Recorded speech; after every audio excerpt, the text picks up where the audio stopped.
안녕하십니까. 2020 서울도시농업 국제 컨퍼런스 2일차 진행을 맡은 서울시립대학교 환경원예학과 교수 김한순입니다. 지금부터 2020 서울도시농업 국제 컨퍼런스를 시작하도록 하겠습니다. 서울도시농업 국제 컨퍼런스는 2012년에 시작되어 세계적인 농업 사례에 대해서 공유하고 발전 방안을 논의하는 자리입니다. 지난해까지 서울 도시농업 박람회 행사 일환으로 진행되었으나 올해부터는 별도의 행사로 진행되면서 세계 도시 농업인의 네트워크가 더욱 견고해지는 행사로 자리 잡길 기대합니다. 올해 11월 26일부터 27일 양일간 거쳐지는 컨퍼런스는 국제적인 관심이 고조되고 있는 기후변화에 대한 대응과 코로나19에 대한 상황에서 활동 가능한 도시농업의 역할에 대해서 논의하는 자리가 되겠습니다. 오늘 행사는 서정엽 서울시장 권한대행님의 개회사를 시작으로 서울도시농업 컨퍼런스 추진위원장이신 이창호 위원장님의 환영사와 일본 동경 내리마구 아키오 마에카 구청장님의 축사로 이어지겠습니다. 이어서 주요 활동과 시민들이 모여서 만든 피켓 축하 메시지 영상을 관람한 후에 기조연설, 메인 발표, 그리고 종합 토론 순으로 진행하겠습니다. 그럼 먼저 홍보 영상을 보시겠습니다.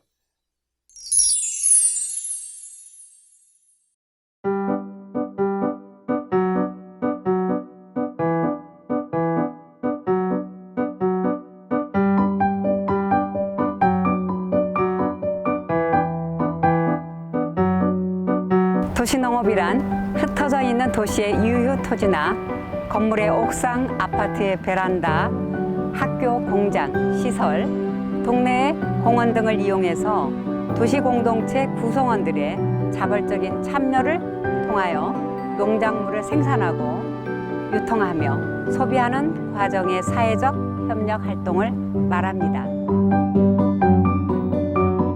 우리나라는 2011년에 제정된 도시농업의 육성 및 지원에 대한 법률의 시행으로 더욱 활발해지고 있습니다.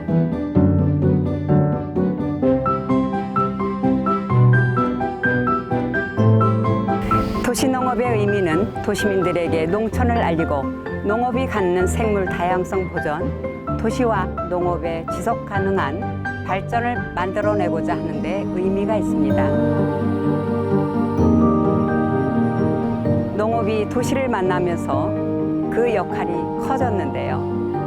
도시에서 농사활동을 통해 먹고 보고 즐기는 것으로서 몸과 마음의 건강과 행복을 꾀하는 것은 어떨까요?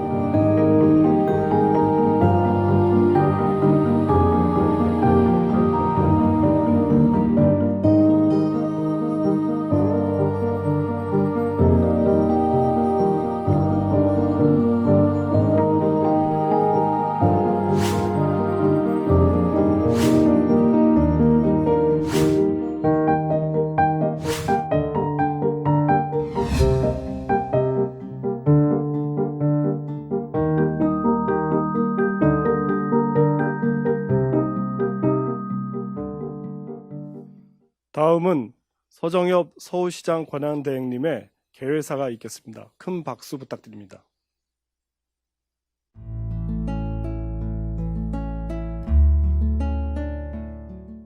Distinguished participants of the 2020 Seoul Urban Agriculture International Conference, I'm Jeong-Yup Seo, the acting mayor of Seoul. It is my great pleasure to welcome all of the participating citizens of Seoul.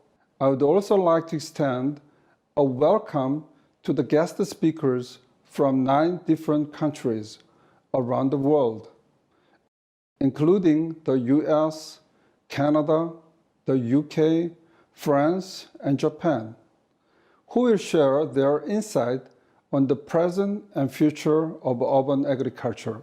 I would also like to welcome everyone who is participating online as well. The unprecedented COVID-19 pandemic is raising awareness about other global threats, such as climate change. And this, in turn, is presenting a timely opportunity for urban agriculture. There is because urban agriculture is not only a future industry that will contribute to carbon neutrality and biodiversity, but also a strong foundation on which a sustainable food supply system will be established in the post-COVID-19 era. So the theme of this conference, Climate Farmers Who Protect the Earth and Cities, is a very well-timed agenda that requires much attention. Everyone participating in this conference is a climate farmer. The Seoul Metropolitan Government already designated the year 2012 as the year of urban agriculture and have familiarized urban agriculture in the daily lives of the citizens. Since then, 8 years have passed, and now more than 640,000 urban farmers are active in the city, making the city much more vibrant than before. There is an old Korean saying that goes, "Farmers are the great foundation under the sun," which is why agriculture has been recognized as a fundamental industry, supporting the livelihood of mankind since the ancient times. I sincerely hope that this conference serves as a venue for the sharing of knowledge among people who are dreaming of becoming an urban farmer. I also hope that this conference can come up with breakthrough solutions in the current climate crisis era and become a catalyst for opening up a renaissance of urban agriculture. Thank you very much. 네, 소중한 말씀을 해주신 서정엽 서울시장 권한대행님께 감사를 드립니다. 다음으로 이창우 서울도시농업 국제 컨퍼런스 추진위원장님의 온라인 환영사가 있겠습니다.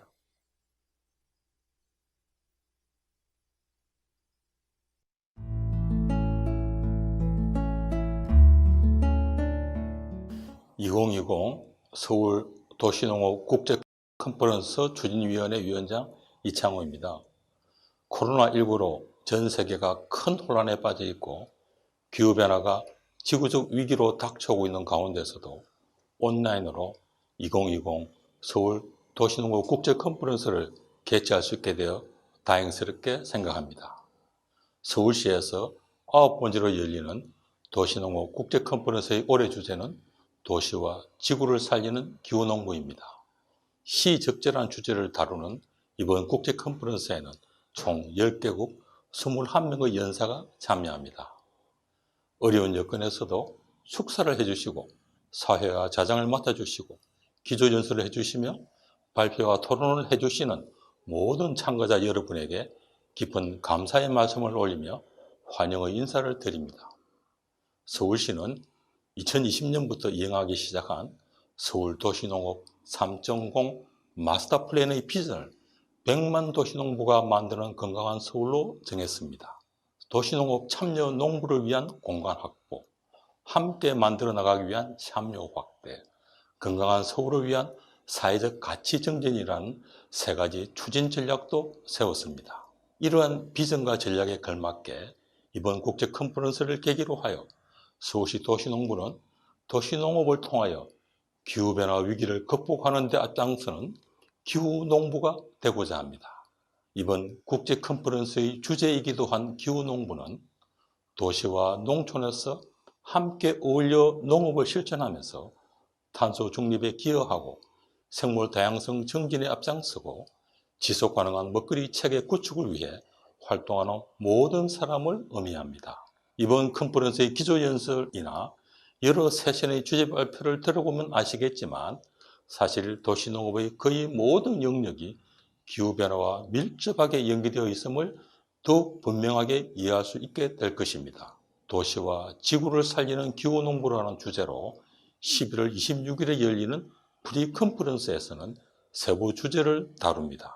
제1세션은 탄소 중립, 제2세션은 생물 다양성, 제3세션은 지속 가능한 먹거리 체계라는 세부 주제로 발표와 토론이 있습니다. 11월 27일에 열리는 메인 컨퍼런스에서는 기조연설, 주제발표, 종합토론이 이어집니다. 코로나19라는 전 세계적 위기 상황에서 여건이 여의치 않음에도 불구하고 소중한 말씀을 동영상으로 제작해 주시고 직접 발표하고 토론해 주시는 모든 연사분들께 다시 한번 깊은 감사의 말씀을 드립니다. 온라인 중심으로 진행하는 2020 서울 도시농업 국제 컨퍼런스는 세계 여러 나라와 지역의 도시농부를 포함하여 도시농업에 관심이 있는 분은 모두 참여할 수 있습니다. 언제든 유튜브에 들어오셔서 전 세계 기후농부와 전문가의 경험과 지식을 듣고 공감해 주시기를 바란다는 말씀을 드리면서 제 환영사를 마치고자 합니다. 감사합니다. 네, 귀중한 말씀을 해주신 이창호 추진위원장님께 감사를 드립니다. 다음으로 아키오 마에카와 일본 동경 내리마구 구청장님의 온라인 축사가 있겠습니다. 큰 박수로 모시겠습니다.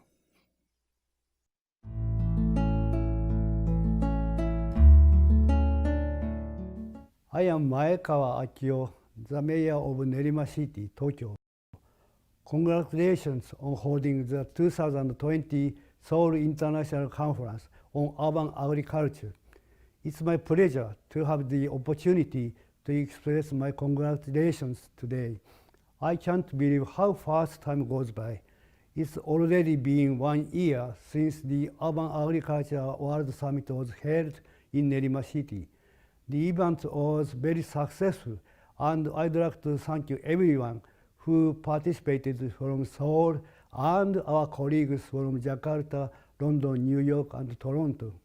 The important achievement was obtained at the end of the event was the fact we confirmed the universal importance of urban agriculture, irrespective of history and culture. Concerning the COVID-19 pandemic, we believe the appeal of urban agriculture will increase in the future. Finally, we'd like to wish you good luck and success on this conference. Hopefully, this will be an opportunity for us to deepen the relationship between Seoul and Nerima. We are looking forward to having many more successful conferences in the future. Thank you. 네, 소중한 말씀해 주신 아키오 마에카와 구청장님께 감사를 드립니다. 그럼 지금부터 시민들과 도시농업 활동가, 그다음에 시민단체들이 함께 만든 서울 도시농업 국제 컨퍼런스 축하 영상을 보시겠습니다.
네, 많은 분들이 축하로 이번 2020 서울 도시농업 국제 컨퍼런스가 더욱 빛나는 듯합니다. 감사드립니다.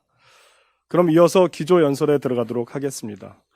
첫 번째 기조 연설은 농업 생물 다양성과 사회적 도시농업이란 주제로 동국대학교 바이오 환경과학과이십니다. 코로나19로 인해서 참석이 어려워 온라인 영상으로 발표하시겠습니다. 큰 박수로 환영해 주시기 바랍니다.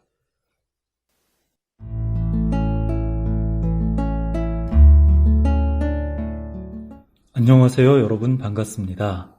저는 동국대학교 바이오환경과학과 교수로 있는 오충현입니다. 오늘 이렇게 서울도시농업 국제컨퍼런스에 기조 발제를 맡게 되어 무한한 영광입니다. 저는 오늘 농업생물 다양성과 사회적 도시농업이라고 하는 주제로 말씀드리도록 하겠습니다. 먼저 생물 다양성과 생태계 서비스에 대해 살펴보겠습니다. 산업화 이후 많은 생물 다양성 감소와 이에 따른 생태계 서비스 저하가 이루어졌습니다. 또한 농업 분야 역시 농업 생물 다양성 감소가 크게 진행되고 있습니다. 농업 생물 다양성은 전 세계 생물 다양성 감소의 주요 원인이기도 합니다. FAO는 농업 생물 다양성 보존을 위해 세계 농업 유산 제도를 도입하였습니다. 이 제도를 통해 전통 농업 생물 다양성 보존을 위해 여러 가지로 각국이 노력을 하고 있습니다. 사진에서 보시는 슬라이드는 우리나라 세계 농업 유산 제1호로 지정된 전남 완도군 청산도에 있는 구들장논이 되겠습니다. 농업 생물 다양성 감소의 원인은 산업화와 현대적 농업입니다. 이 과정에서 전통 농업 유산과 농업 생물 다양성 자원이 많이 감소되었습니다. 우리나라는 도시 인구가 급속하게 증가하고 농촌 인구는 감소하고 있습니다. 현재 우리나라 전체 인구의 92%가 도시에 살고 있습니다. 또한 전체 인구의 50% 이상이 수도권 도시에 거주하고 있습니다.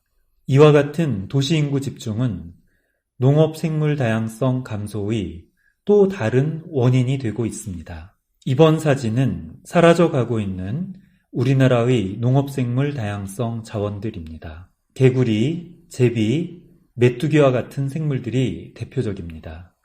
이번 사진은 우리 주변에서 사라지고 있는 농업 유산들입니다. 지게, 허수아비 등과 같이 과거에 흔히 볼 수 있었던 농업 문화 유산들이 많이 사라져가고 있습니다. 이와 같은 상황에서 도시농업은 농업 생물 다양성 보존의 새로운 희망이 되고 있습니다. 도시농업을 통한 전통 종자의 보존, 씨앗도서관의 운영, 도시농부의 여러 가지 활동에 대한 참여, 환경교육, 생물다양성 교육 등의 활동은 농업 생물 다양성 보존의 새로운 희망이 되고 있습니다. 또한 도시농업은 새로운 사회문제 해결의 수단이 되고 있습니다. 우리 사회가 접하고 있는 고령화 사회, 저소득층 문제, 장애인, 청소년 문제 등의 새로운 해법이 되고 있습니다. 따라서 생물다양성 보존과 사회적 도시농업을 통해 도시농업은 우리 사회가 가지고 있는 환경과 여러 가지 사회적 문제의 해법이 되고 있습니다. 돌봄과 교육, 치유라고 하는 사회적 농업의 목표가 도시농업을 통해 달성될 수 있습니다. 이를 위해서는 정부의 지속적인 노력과 지원이 필요합니다. 지금까지 경청해 주셔서 감사합니다. 코로나 속에 모두 건강 유의하시고 이번 컨퍼런스가 성공적이고 유익한 컨퍼런스가 되기를 기원합니다. 네, 발표 잘 들었습니다. 산업화에 따른 농업 생물 다양성의 감소에 있어서 사회적 도시농업의 중요성을 다시 한번 일깨우는 기조연설이었습니다. 좋은 발표해 주신 오충현 교수님께 진심으로 감사를 드립니다. 다음 기조연설자는 1978년 즉 42년 동안 도시농업을 시작해온 도시농업의 창시자라 할 수 있으십니다. 밴쿠버 도시농업협회장 마이클 레벤스톤님입니다. 발표 주제는 도시농업에 대한 국가 전략입니다. 큰 박수 부탁드립니다.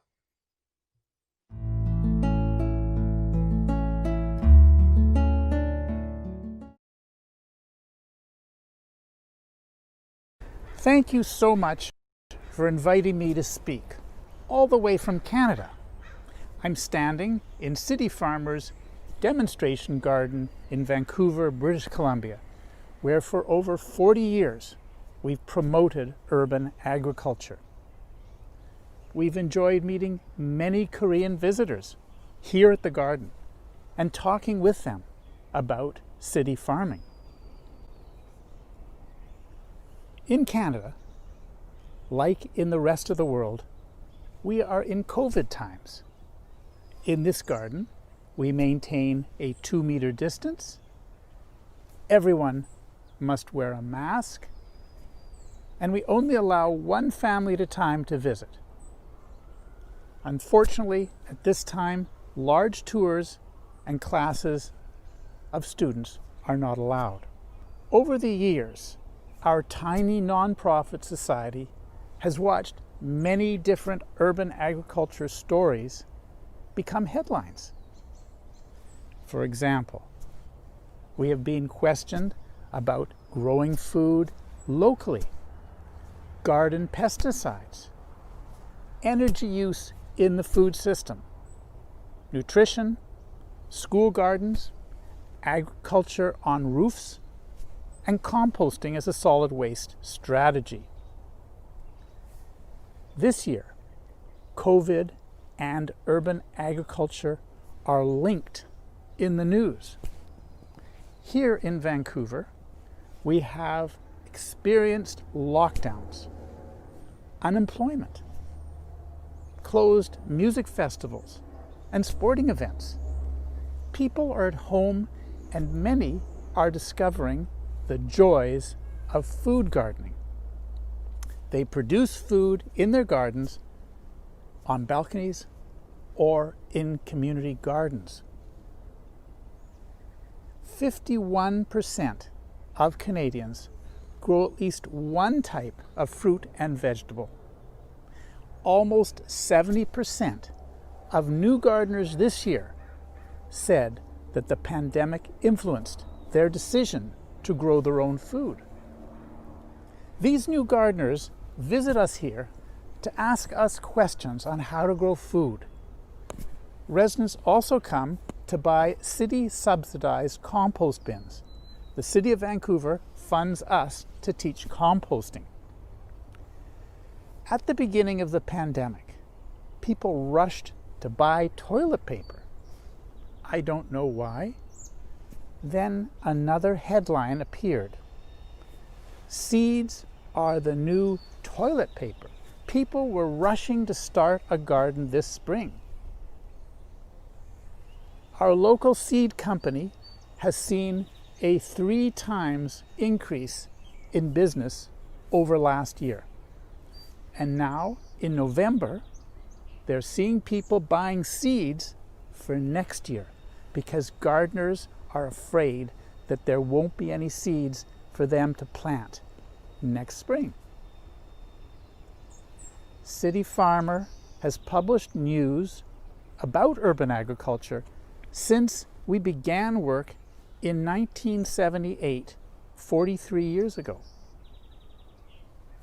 We moved away from paper publications in 1994 and started City Farmer News on the internet. Today, we link to stories from around the world 7 days a week. This year, COVID is moving urban agriculture into the spotlight.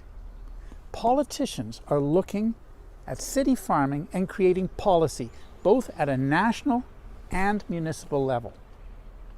Some support urban gardens to help unemployed families meet their daily nutrition. Some say they want to address the country's food security concerns, and others speak of the potential risk of disruption to their food supply. One of the most exciting stories comes from Korea, your country. Last month, this headline came out in English on the Yonhap News Agency. Seoul City aims to nurture 1 million urban farmers by 2024.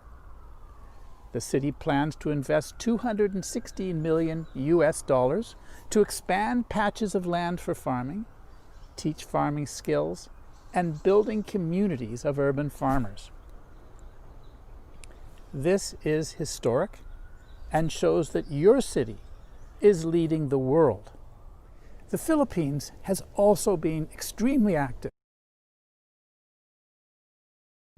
A government minister just filed a bill seeking to promote urban agriculture in all metropolitan areas nationwide to address the country's food security concerns. The Philippines Agriculture Secretary also discussed the establishment of a national urban agriculture research and learning center. They even chose a beauty contest winner, Miss Philippines Earth 2020. She has her own garden and said, "I chose urban agriculture as an advocacy because it helps in achieving food production and gives a sense of security to a person who is able to feed his or her family, especially in these trying times." In Malaysia, the Agriculture and Food Minister is allocating RM10 million to an urban farming program which is expected to benefit 800 communities and 12,000 participants. In Singapore, 9 large commercial urban farms have been offered a total of $40 million by the Singapore Food Agency. Singapore has also started a project called Gardening with Edibles, which involves distributing free seed packets to encourage people to grow produce at home. In my country, Canada, 2 cities, Victoria and Vancouver, at the beginning of the pandemic, used their municipal greenhouses to help urban farmers. One city grew and distributed 75,000 vegetable seedlings. The other grew vegetables and herbs, which they harvested and gave to needy residents.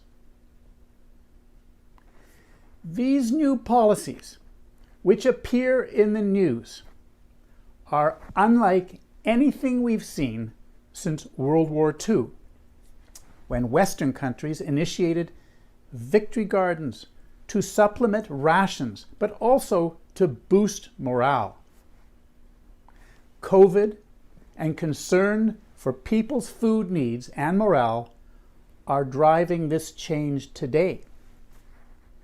Governments are looking at unemployment, business failures, debt, and food supply concerns. They see people are suffering. We know that urban farming raises people's spirits. Working with the soil is a tonic for us all. So, it is time for all countries in the world to create national strategies to help urban agriculture grow. City farmers like us must guide our politicians so they can put the right policies in place. We should not exaggerate the amount of food that can be grown, but emphasize the true worth of many people growing some of their own food. Our goal as good citizens is to improve the lives of all our people. We want everyone to have medical coverage and financial support when they're unemployed. Urban farming should also be on this list of essential strategies. Your ideas are valuable as we build national strategies. Our governments can help. COVID is changing the world now and will into the future. Urban agriculture is one of the solutions. We must all contribute to changing the future for everyone. Thank you. 네, 발표 잘 들었습니다. 코로나 시대에 텃밭에 심을 종자가 동인하고 또 식량 안보의 위기를 느껴서 이 도시농업에 대한 관심이 고조화되고 있다는 굉장히 중요한 말씀을 하셨습니다. 또 특히 한국의 뉴스를 소개하시면서 2024년까지 서울시가 100만 도시농부 육성이라는 그런 목표를 갖고 있다는 것을 소개해 주셨는데요. 이제 코로나 시대에 도시농업은 단순한 취미의 범위를 넘어서서 도시와 국가를 운영하는 데 필요한 전략으로서 새롭게 인정받고 있는 게 아닌가 싶습니다. 기조 연설을 해주신 마이클 레벤스턴 협회장님께 감사를 드립니다. 다음은 메인 발표 순서입니다. 첫 번째 발표자는 서울특별시 이준영 시의원님이십니다. 현재 이 자리에 나와 계시는데요. 오늘 발표 주제는 기후환경 변화에 대응한 서울시 사회적 농업 활성화 방안입니다. 큰 박수 부탁드립니다. 네, 안녕하십니까. 저는 서울시의회 기획경제위원회에서 활동하고 있는 서울시의원 이준영입니다. 그리고 12년째 도시 텃밭에서 농사를 짓고 있는 도시농부이기도 합니다. 오늘 저는 기후환경 변화에 대응한 서울시 사회적 농업 활성화 방안에 대한 주제로 여러분께 발표를 드릴 예정입니다. 여러분들이 문제 제기하는 것들이 있습니다. 왜 도시에서 농사를 지어야 하는가? 많은 분들이 문제 제기를 하고 있는 것인데요. 혹시 아실지 모르겠지만 이 지구라는 생명체 안에 수많은 생명체들이 존재를 합니다. 그 생명체들이 공생을 하고 살고 있지요. 모든 생명체가 공생을 하고 있는데 그렇지 않은 유일한 생명체가 있습니다. 누굴까요? 다들 짐작하시는 것처럼 그 생명체는 저랑 똑같은 사람들입니다. 유일하게 지구라는 생명체 내에서 파괴를 하고 있는 생명체는 사람입니다. 그 사람들이 하는 활동 중에 지구를 위하는 가장 중요한 활동은 나무를 심거나 농사를 짓는 것입니다. 농업은 이제 단순하게 식량을 구하는 산업이 아니라 이 지구를 위한 사람의 활동이어야 됩니다. 그래서 도시가 농사를 지어야 하는 것이지요. 그런 의미에서 서울특별시에서는 당연히 이 농사에 대해서 역할을 가지고 있어야 하고 서울시민은 도시농업을 하기 위한 행동들을 해야 됩니다.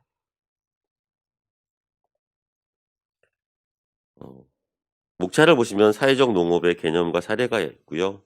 유사 기능으로서의 도시농업과 치유농업이 있습니다. 그리고 도시 기반 사회적 농업의 필요성과 도시농업 참여에 따른 환경에 대한 의식 변화가 있습니다. 그리고 관련 조례와 법률이 있습니다. 모든 사람들이 아시는 것처럼 어떤 사업, 도시농업이라는 활동을 하려면 관과 민이 함께 해야 하는데 특히 관의 역할은 제도를 정비하는 것입니다.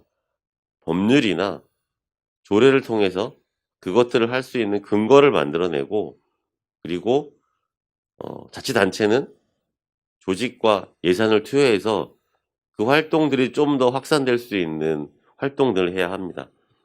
그런 의미에서 중요하고요. 최근에 서울시에서 사회적 농업 관련 조례를 제정을 했습니다.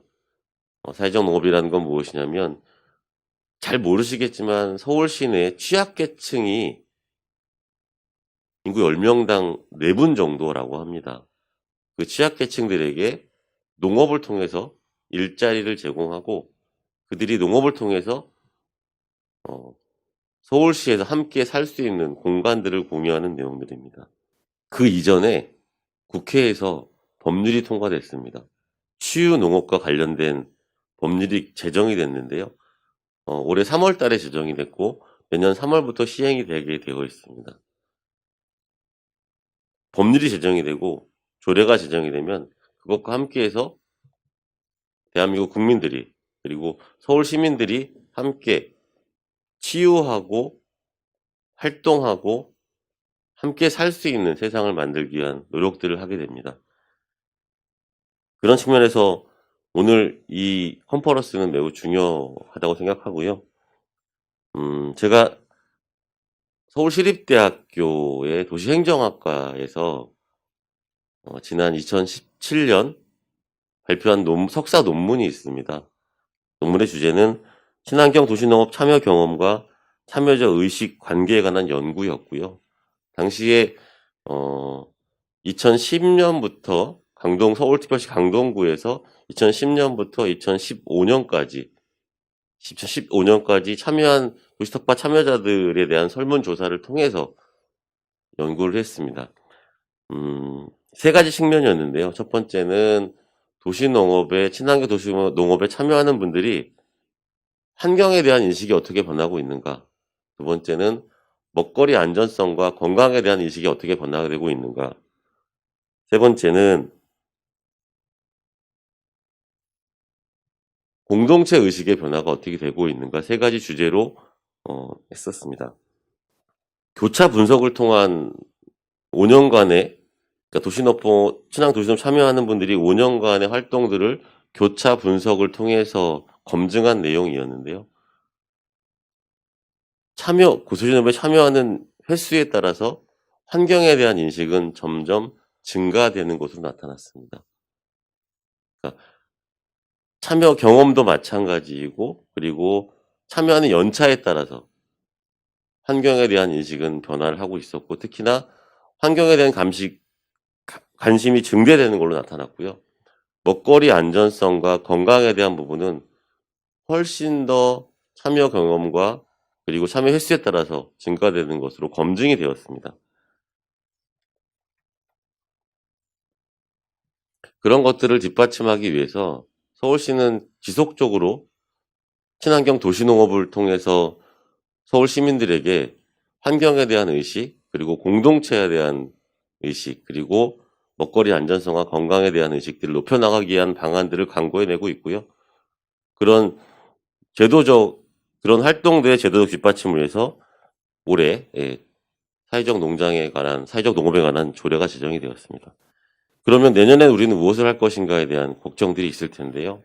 실제로 걱정하시는 것 훨씬 더 많은 서울시 관계 부처 그리고 공무원들의 노력들이 추진되고 있고, 제가 지금 현재 서울시의 예산을 심의하고 조례에 대해서 안건들을 심사하고 있는 과정인데, 도시농업과 관련된 여러 가지 내용들이 함께 추진되고 있습니다. 특히 내년도에는 서울시에서 현재 국회에서 논의되고 있고 서울시가 논의하고 있는 치유농업과 관련해서 서울시가 시범적으로 치유농장을 육성해서 앞으로 5년간 케어팜이라는 것들에 대한 근간을 만들기 위한 노력을 하고 있습니다. 예산을 잡고, 그리고 농협중앙회와 협의해서 서울시의 최초로 치유농업을 위한 노력들을 시작하고 있습니다. 농업이 가지고 있는 가장 큰 기능은 식량적인 부분도 있겠지만, 그걸 떠나서 사람을 치유하고, 또 사람들이 공동체를 통해서 주민들과 교류를 하고, 그리고 이 농업을 함으로써, 농사를 짐으로써 이 지구에 대한 걱정을 함께 하는 것이라고 생각합니다. 향후에도 이런 노력들이 서울 시민들께, 그리고 대한민국 국민들께 함께 갈 수 있도록 지속적인 노력을 하겠습니다. 이상 발표를 마치겠습니다. 네, 발표 감사합니다.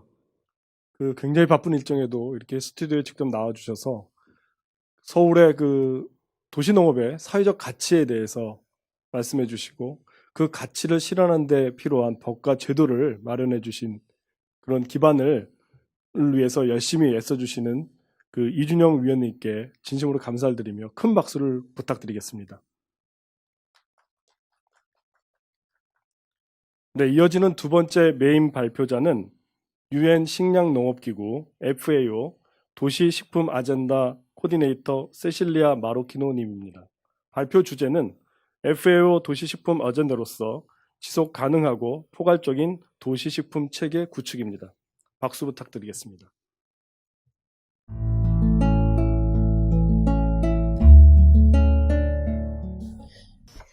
여러분 안녕하십니까? 먼저 오늘 여러분과 함께하게 되어 너무나 기쁘다는 말씀을 드리고 싶습니다. 그리고 또 서울 도시농업 컨퍼런스에 참여하게 되어 기쁘게 생각합니다. 먼저 몇 가지 사실적인 정보를 전달하며 발표를 시작하도록 하겠습니다. 도시화에 관한 데이터인데요. 현재 지구상에는 70억 명의 인구가 있습니다. 그리고 그 수는 계속 증가하고 있습니다. 그리고 전 세계 인구의 50%는 도시에 거주합니다. 대도시뿐만 아니라 중소도시에서도 거주하고 있다는 점이 중요한데요. 2050년경이 되면 도시 인구가 전 세계 인구의 68%에 달할 것으로 예상이 되고, 이러한 도시 인구 증가의 90% 이상이 아프리카와 아시아를 중심으로 발생할 것이라는 점을 말씀드리고 싶습니다. FAO에 따르면 세계 식량 생산의 70%를 도시에서 소비합니다. 도시의 식량 시스템을 지속 가능한 시스템으로 만들게 되면 전체 식량 시스템에 긍정적인 파급 효과를 미치고 이것이 식량 생산에도 좋은 영향을 준다는 것을 의미하는데요. 그래서 저는 도시에 도시농업을 도입하는 것이 매우 중요하다고 생각합니다. 전 세계적인 도시화 현상, 기후변화, 국가 자원을 또 생각하고 양질의 생산성이 높은 토지, 수자원, 생물 다양성이 감소하는 것을 감안할 때 도시농업은 더욱 중요하고요. 또 코로나 팬데믹을 얘기하지 않을 수 없죠. 코로나는 전 세계의 식량 시스템에 영향을 미치고 있습니다. 이러한 맥락에서 우리는 도시화와 관련한 복잡한 역학관계와 상호 연결된 문제들을 전체적이고 통합적인 방법으로 다루어야 할 필요가 있습니다. 이것이 제가 첫 번째로 드리고 싶은 메시지이고요. 두 번째는 지방정부의 중요성입니다. 지방정부는 도시 식량 시스템을 지속 가능한 시스템으로 전환하는 데 있어서 핵심적인 역할을 합니다. 최근 설문조사 내용을 말씀드리고 싶은데요. 최근 도시 식량 시스템에 대한 국가별 조사가 코로나 가운데 2020년 4월에 실시되었습니다. 77개국 861명의 답변을 수집했는데요. 이 중 57%가 지방정부 소속 공무원이었습니다. 이 조사에 따르면 도시의 90%에서는 취약계층에 식량을 제공하는 조치를 하나 이상 제공하고 또 시행하고 있습니다. 코로나 팬데믹 동안 지방정부는 정말 많은 역할을 했습니다. 대부분의 경우 추가적인 예산의 지원 없이 그러한 일을 했습니다. 그래서 여기에서 제가 드리고 싶은 두 번째 핵심 메시지는 코로나에 대처하는 가운데 지방정부의 엄청난 잠재력, 즉 식량 시스템의 문제를 해결할 수 있는 큰 잠재력을 발견했다는 것입니다. 이 설문조사의 결과의 전체 내용은 정책 보고서, 포용적이며 보건력 있는 식량 시스템 구축에 앞장선 도시 및 지방정부라는 제목의 보고서에서 확인할 수 있습니다. 2020년 7월 21일 발간되었고요. FAO 코로나 웹페이지에서 확인할 수 있습니다. 또 바로 핵심을 말씀드리면 부분별, 요소별 접근이 아닌 전체 식량 시스템 차원의 접근이 중요합니다. 식량 시스템의 지속 가능성이 중요합니다. 지속 가능성에는 세 가지 측면이 있는데요. 경제적, 사회적, 환경적 측면을 고려해야 됩니다. 경제적 측면에서는 경제 활동의 혜택이 모든 계층의 사람들에게 돌아가야 되겠고요. 사회적 측면에서는 가치 분배의 공정성이 있어야 되는데 특히나 취약계층을 고려해야 될 것입니다. 또 세 번째 측면은 자연 환경에 대한 것입니다. 환경적인 지속 가능성을 고려해야 됩니다. 생물 다양성, 물, 토양, 동식물의 건강, 탄소 발자국, 물 발자국, 식량 손실과 낭비에 대한 고려가 있어야 될 것입니다. 이러한 전체적인 시각이 중요합니다. 식량 시스템 모든 요소 간의 시너지 효과와 트레이드오프를 전체적으로 볼 수 있어야 되고요. 또 지속 가능한 식량 시스템 차원의 접근을 해야 됩니다. 기본적으로 식량 시스템의 한 부분에만 직접적인 개입을 하게 되면 다른 부분에 문제를 야기하거나 악화를 시킬 수 있습니다. 그래서 시스템 전반에 걸친 시각을 견지하는 것이 필수적입니다. 분절식 사고는, 파편화된 사고는 식량 시스템의 문제를 해결하기보다는 악화시킬 것입니다. 식량 시스템 전체를 볼 수 있어야 되고 식량 시스템의 모든 요소, 모든 관계, 관련 노력들을 전체적으로 고려할 수 있어야 됩니다. 따라서 제가 전하고 싶은 세 번째 핵심 메시지는 도시 문제를 다룰 때 분절식 사고에서 벗어나서 식량 시스템 전체적 접근으로 전환을 해야 된다는 것입니다. 이러한 원칙을 바탕으로 2019년에 시작된 도시 식량 어젠다 계획을 소개시켜드리고 싶습니다. 이 어젠다는 식량 시스템을 발전시키는 것을 목표로 도시 식량 시스템이 직면한 핵심 문제 해결에 중점을 두고 있는데요. FAO 도시 식량 어젠다 기본 계획은 4개의 기본 원칙을 바탕으로 하고 있습니다. 그것은 바로 도시 농촌 간의 시너지, 여기에서는 공간이 중요하다는 점을 말하고 있고요. 둘째는 사회적 포용과 평등, 그리고 또 보건력과 지속 가능성, 그리고 상호 시스템의 상호 연결성입니다. 식량 시스템은 여러 다른 시스템과 공존합니다. 식량 안보와 영양적 목표는 따로 분리해 생각하면 안 됩니다.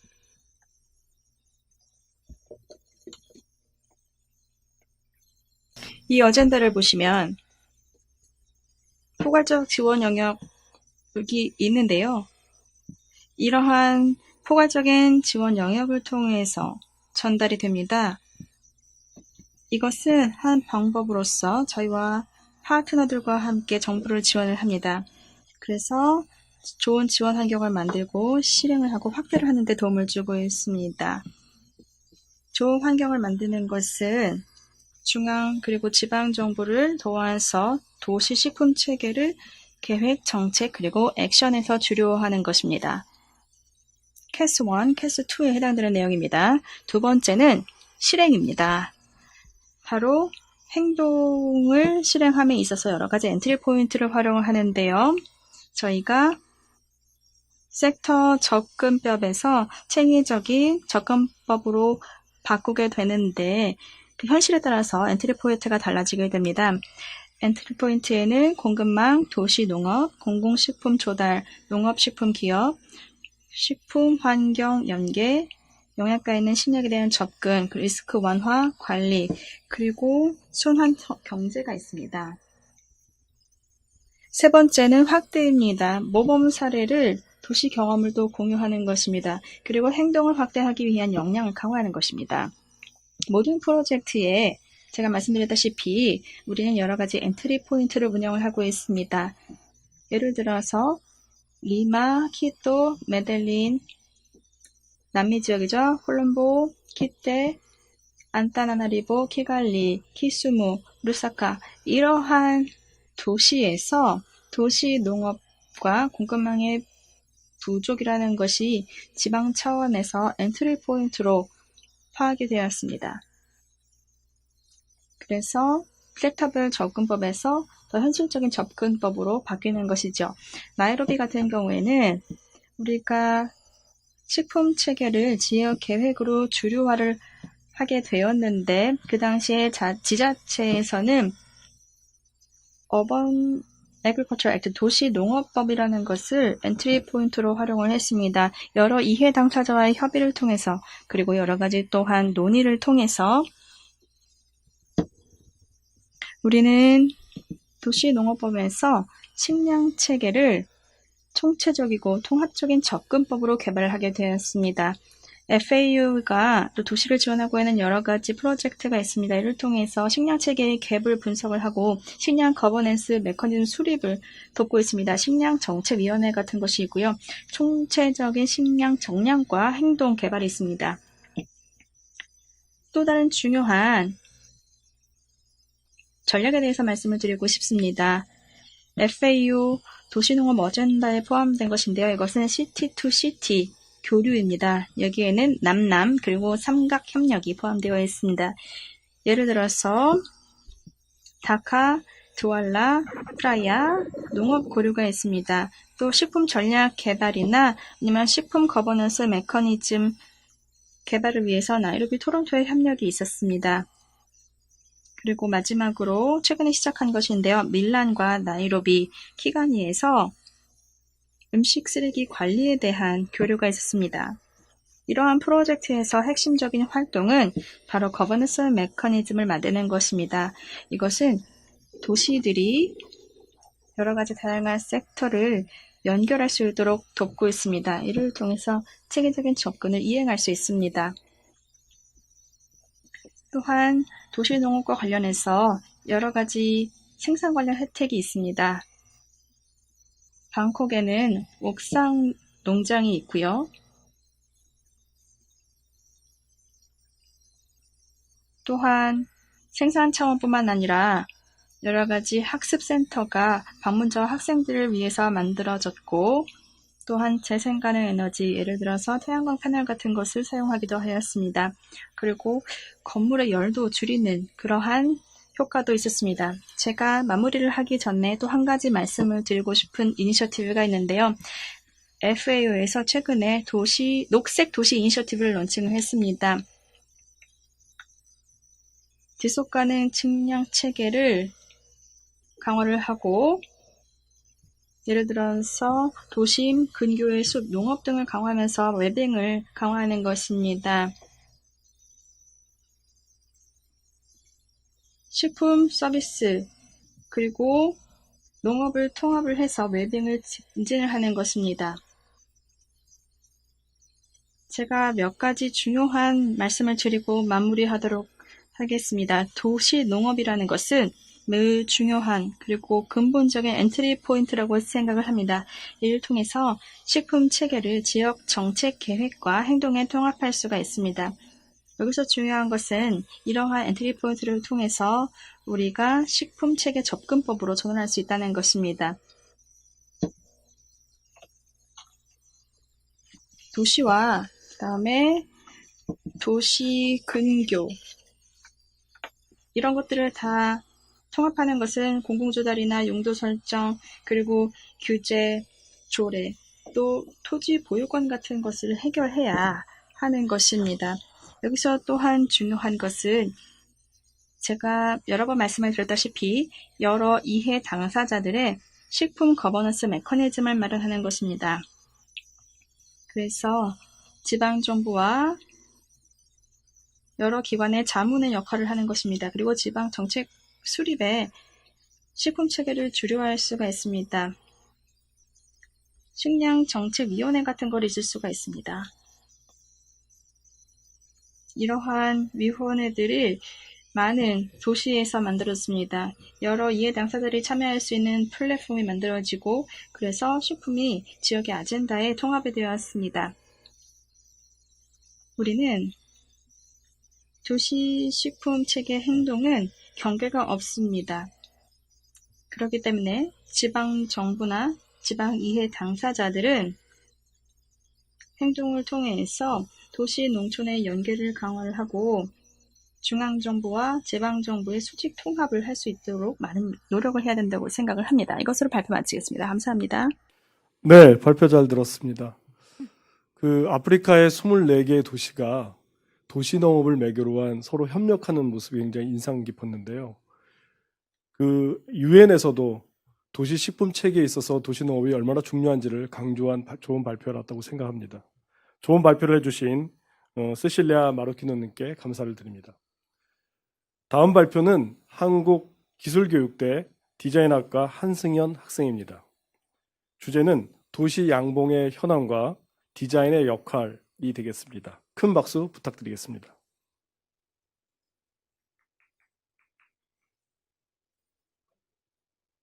안녕하세요. 저는 대학에서 디자인공학을 전공하고 있는 학생이자 1년차 도시양봉가입니다. 저는 디자이너로서, 공학자로서 끊임없이 무언가를 분석하고 만들어내는 일을 합니다. 디자인 과정 속에서 새로운 것을 제작하는 즐거움도 있었지만 그 속에서 3D 프린팅으로 플라스틱을 마구 쓰는 저를 보며 지구에 대한 미안함과 환경에 대한 고민이 깊어졌습니다. 그러던 중 제품 디자인 수업에서 교수님께서 내가 좋아하는 것에 관련된 물건을 만들어 보자고 하셨고, 저는 제가 좋아하는 것들 중 도시농업이 생각이 났습니다. 노원구에서 20여 년 산 저는 고등학생 때 할머니와 함께 도시농업 상자 텃밭을 분양받아 4, 5년간 아파트 복도에서 토마토, 상추, 가지 등을 키웠습니다. 이를 계기로 도시농업에 대한 자료를 찾아보던 중 도시양봉과 어반비즈 서울에 대한 내용을 알게 되었고, 관심이 생겨 그 다음에 입문 과정에 등록을 하게 되었습니다. 현재 저는 실전반에서 교육을 받고 있는 도시양봉가입니다. 제가 동시 양봉을 배우는 어반비즈 서울은 현재까지 987명을 교육했고 18곳의 양봉장을 운영하고 있습니다. 꿀벌은 전 세계 작물 3분의 1의 수분을 담당합니다. 그래서 우리는 꿀벌이 없어지면 먹을 수 있는 작물의 양도 줄어들게 됩니다. 이런 이유로 유럽에선 꿀벌의 경제적 지위가 3위이고 국내에서도 꿀벌이 수분 작용에 기여하는 가치는 무려 6조 원이나 된다고 합니다. 하지만 이런 꿀벌의 중요성이 무색하게도 세계 벌 개체수는 2006년 이후로 40% 이상 감소하였고 국내 토종벌 개체수 또한 2010년 이후 90% 감소하였습니다. 이런 벌의 중요성과 도시양봉을 알리기 위해 어반비즈 서울은 시작했습니다. 도시에서 꿀벌을 키우면 꽃 발화율이 20% 증가하고 곤충과 소형새가 유입이 된다고 합니다. 이로 인해 도시 생태계가 복원되고 선순환할 수 있는 구조를 갖게 됩니다. 어반비즈 서울에서는 18곳의 도시양봉장과 5곳의 꿀벌 체험장을 운영하고 있습니다. 현재 어반비즈 서울이 하고 있는 도시양봉의 흐름도는 우선 B119 사업으로 시작해 도시벌을 구조해 소방관의 수고를 덜고 도시벌에게 새로운 삶을 살 수 있게 해줍니다. 도시벌들이 도시양봉장에 살아갈 수 있게 양봉장을 조성해 운영을 합니다. 또 이곳에서 비긴 어게인 양봉가들이 관리자로서 양봉가가 될 수 있도록 교육을 합니다. 이곳 양봉장에서 생산된 지역꿀은 성수동 꿀과 같이 지역 이름을 붙여 유통을 하게 됩니다. 이 사업들로 매년 한 곳 꿀벌 정원과 숲을 조성해 현재 7곳이 되었습니다. 어반비즈 서울은 교육사업, 유통사업, 환경사업의 비즈니스 모델을 갖추고 있습니다.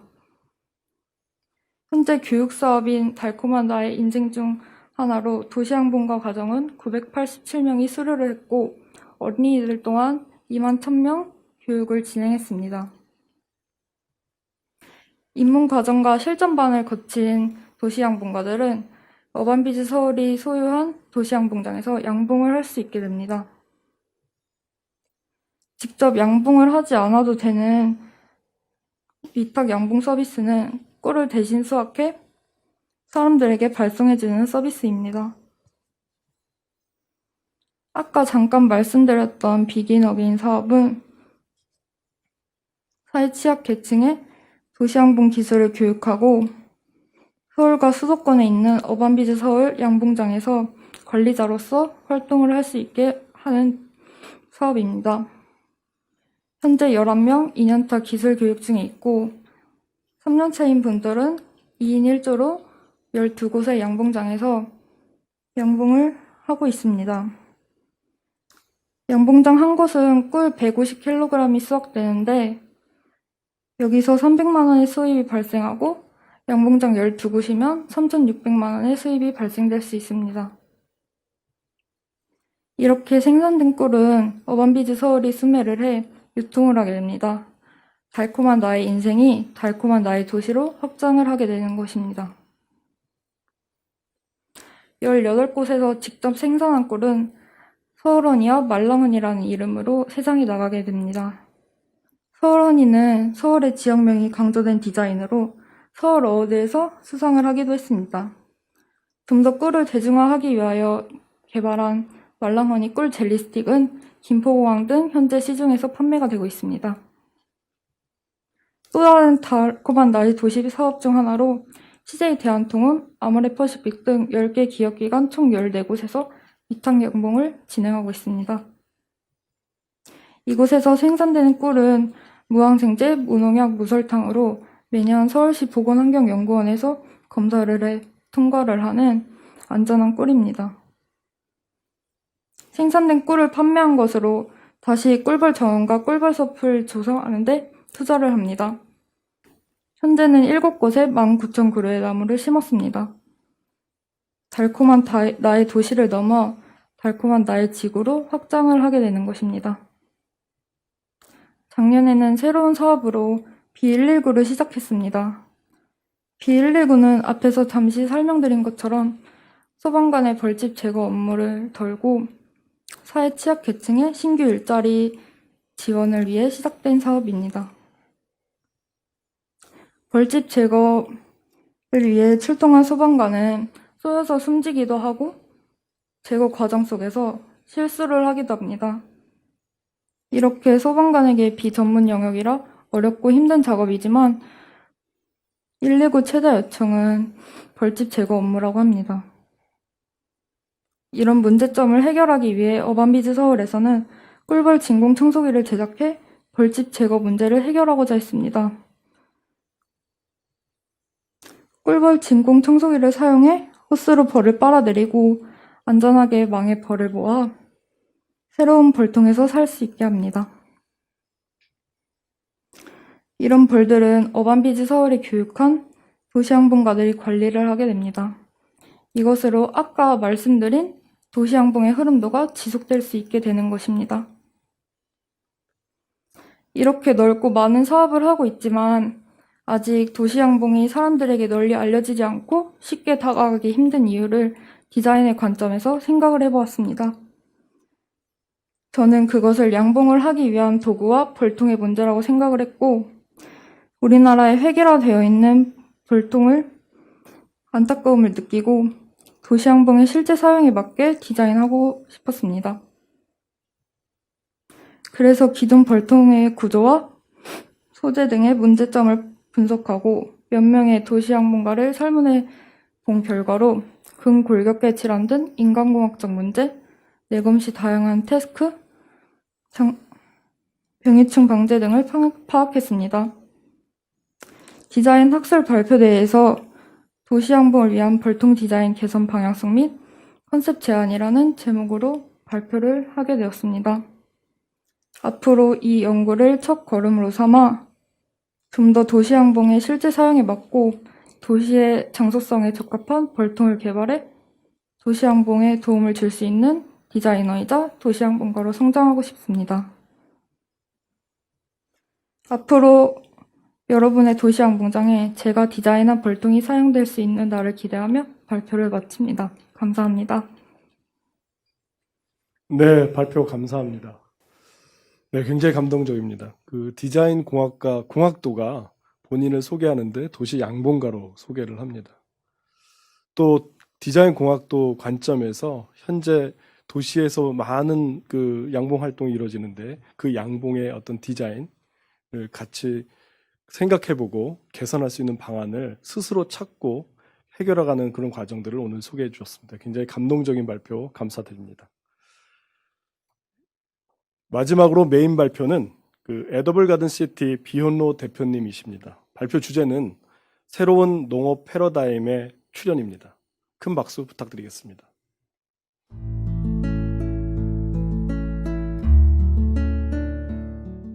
Good afternoon, everyone, and thank you for this opportunity and time for me to share my approach. My name is Bjorn, and I'm a practicing urban farmer and a social change maker. I've designed and built over 250 edible gardens in Singapore over the last 8 years. Whilst my projects, which are mainly commercial in nature, I've seen food gardens having the ability to build communities and to address social issues within the city. I want to use this as a basis of changing the way our society works and how people engage with nature and the environment in a more cohesive way through food. I've based a lot of my practice on philosophies on regenerative agriculture systems and sustainable design techniques. The evolution of Goethe's scientific work had great influence on that of Rudolf Steiner and his theory of the living organism, an individual and a self-contained entity, with as much as is practically possible the needs of the various members of the farm organism being met from within the farm itself. The biodynamic farming movement gave rise to the later organic farming movement, further distilled down by Sir Albert Howard and Lady Eve Balfour, and in the later years brought to clear prominence by Rachel Carson's and the book on the Silent Spring. The history of the alternative farming movement was developed as a counter to the then growing industrialized farming systems, which were the main push for the massive growth of population in urban areas. Permaculture, an ecological design principle that placed attention on the system approach to designing productive landscapes. Permaculture can involve any number of several ecologically inspired practices, the design and development of systems. When we look at our food system, food sovereignty and the return of indigenous agricultural knowledge is really important in the urban context. But we have seen systems, neoliberal food systems like Singapore, largely controlled by state-owned mechanics and large institutions, and coupled with a very small and marginal agriculture industry where only 10% of our food is grown locally. This positioning is further enforced by state investment vehicles that focuses on food security and investment into big agriculture companies. Here you can see on the slide, this has happened in the last 2 years. These investments is one that is devoid of empowerment to the people on being able to take control and take charge of our food system. The mark of progress is presented in only one way today, and that is of technology, vertical growing, sensors, and automation are words that you hear a lot of. They are worshipped as a silver bullet to solve Singapore's looming food crisis.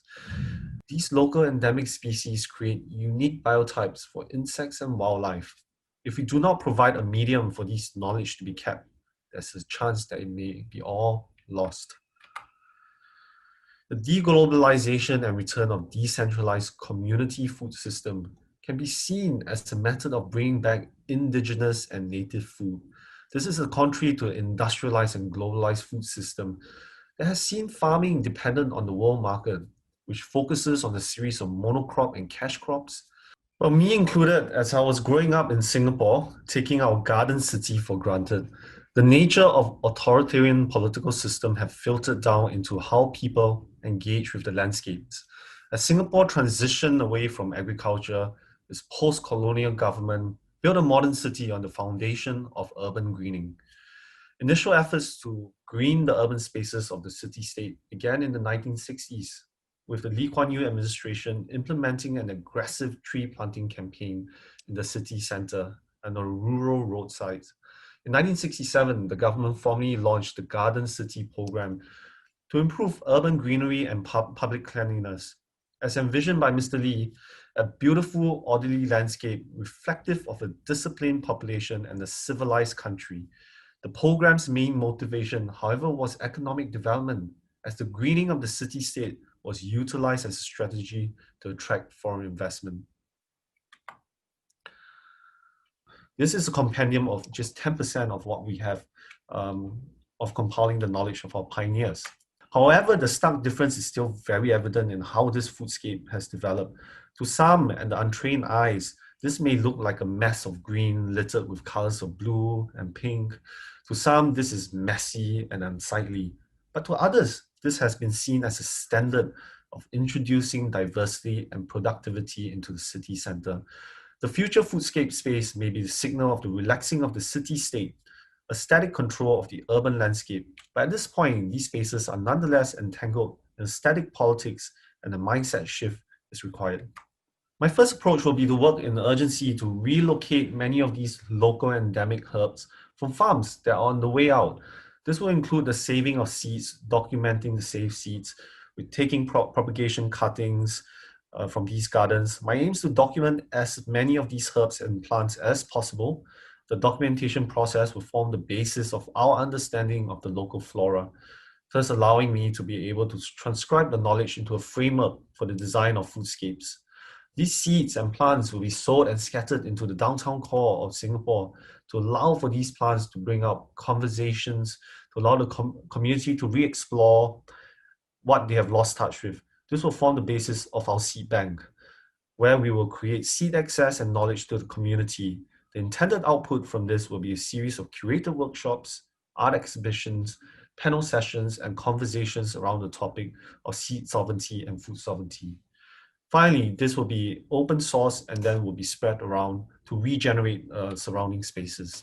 The project will happen in a cluster of shopping malls, the crowning jewel of neoliberal age, Funan Shopping Mall and Raffles City, with sizable rooftop farm spaces located within the downtown core area of Singapore. The upsurge of interest in urban farming, with developers viewing it as part of a sustainability goal to push by commercial malls, has been in part motivated by well-established landscape replacement and food security policies driven from the top-down authoritarian state, but also seen as a marketing positioning move by these commercial developers to present themselves as environmentally conscious. One such way is to encapsulate the knowledge and seeds into a clay ball. This preserves and protects the seed until they are exposed to the actual environment where water is present, in a way creating a seed bank using natural materials. When exposed to water, these seed banks germinate and act as a receptacle for seedlings to grow. This method, better known as seed bombs, is a novel way to litter the landscape with useful and productive plants and can quickly populate the urban landscape to maintain and save a specific species of plants that can add value to the environment and the community. We looked at different materials, using charcoal as one of the receptacles to help with the germination and growth process of seeds. The opportunity for green productive spaces to also address that into aging is seen as a major trend within the urban food movement, as shared in a recent panel I moderated. And this is Sarah, Program Director from Capital Growth UK. For community resilience, how important outdoor space and nature is now being recognised for our mental health. So, one of the things that suffered along with the obviously physical health elements, what's going on at the moment is the mental health situation, and how a lot of the evidence around connection with nature is really strong at the moment. Horticulture activities cover a broad perspective ranging from all forms of exposure to nature and plants to a narrow focus on active engagement with plants. These activities have been shown to reduce depression, as the garden environment offers a respite from the urban setting. In addition, besides reducing negative mood, horticulture also brings about an increase in positive dimension. The primary research focus for the implementation of the restorative agrarian foodscape is to leverage upon the findings from topics explored on food sovereignty and the resurgence of indigenous plants knowledge. How do we empower the citizens through a decentralized food system can really simply be achieved through the use of local endemic herbs and vegetables. And really the hypothesis of the compounded benefits can be achieved as follows, creating productive longevity, physical and mental well-being, financial well-being, cohesion, and food security. This transfer of knowledge on healing plants to the pioneers post 50 years old through the seed bank knowledge and gain from Project One will act as an empowering tool for the target group and possibly address any cultural nuance. Within this canvas, I'll be able to collect more data that relates to the creation of restorative micro-landscape with soft fascination. These micro-landscape can become a source of micro-enterprises and provide micro-jobs around the district, introducing a new way to eat and consume, changing the ways the citizens think about their food, eating their way out of old habits and changing mindsets. If we can change this mindset, we can change the demand. And with the change in demand, we can change how agriculture takes place in the Southeast Asia region. The method framework will include the following measures of both quantitative and qualitative approaches to measure the effectiveness of the design of the restorative agrarian spaces against the following metrics, which will provide fresh insights using biological and medical methods as a basis of measuring the effectiveness of the design. The list of qualitative and quantitative methods and measurements are as follows. We're tracking the physical movement of participants, we're tracking nutritional outcomes, mental engagement, and also social and economic well-being assessments. The ultimate aim is to make Singapore an edible garden city, for a landscape that is restorative and regenerative, an effort that is a whole of society approach to creating a better food future for our city. Thank you for listening and 네, 발표 잘 들었습니다. 변호인 대표님 감사합니다. 저도 그 변호 대표님을 뵌 지가 8년이 지났는데 그동안 또 새로운 프로젝트를 시도하는 것 같습니다. 그 도시에서 심겨지는 다양한 식물들의 종자, 그다음 식물의 목록을 문서화하고 이것을 종자 은행과 연결시키고 그 종자 은행이 새로운 도시의 일자리로 연계된다는 아주 새로운 패러다임을 소개해 주신 것 같습니다. 다시 한번 좋은 발표해 주셔서 감사드립니다. 네, 이어지는 순서는 종합 토론 순서입니다. 어제 진행된 프리 컨퍼런스에서 탄소 중립, 생물 다양성, 지속 가능한 먹거리 체계 3개의 주제로 진행되었는데요. 어제 각 세션 MC로 담당하셨던 김진덕 대표님, 김성훈 대표님, 백혜숙 위원님, 그리고 오늘 특별히 인천 도시농업 네트워크 김춘기 대표님, 그리고 K2 인터내셔널 코리아 코보리 모터부 대표님을 모시고 종합 토론에 들어가도록 하겠습니다. 그러면 토론에 앞서서 어제 진행된 프리 컨퍼런스의 하이라이트 영상을 보시겠습니다.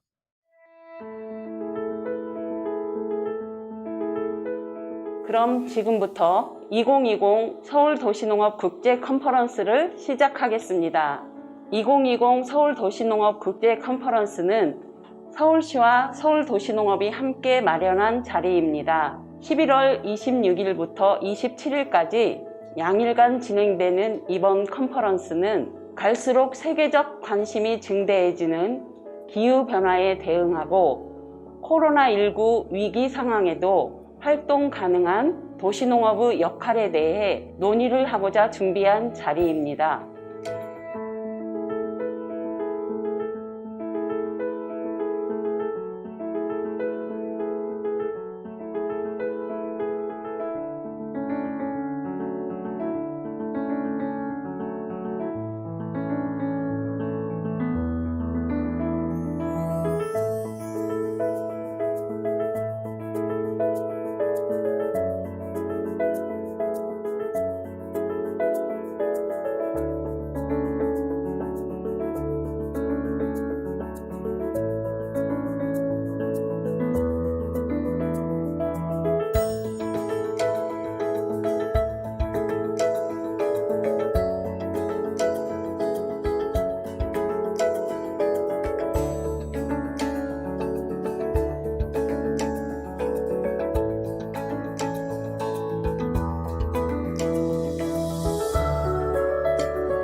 좋은 내용의 강의를 들려주신 발표자분들과 오랜 시간 경청해주시고 참여해주신 참가자 여러분들께 감사 말씀 드립니다. 감사합니다.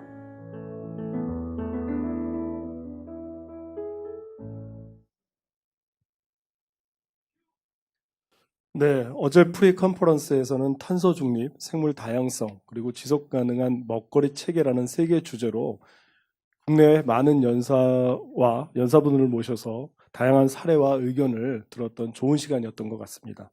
오늘 종합 토론의 주제는 도시와 지구를 살리는 기후농부입니다.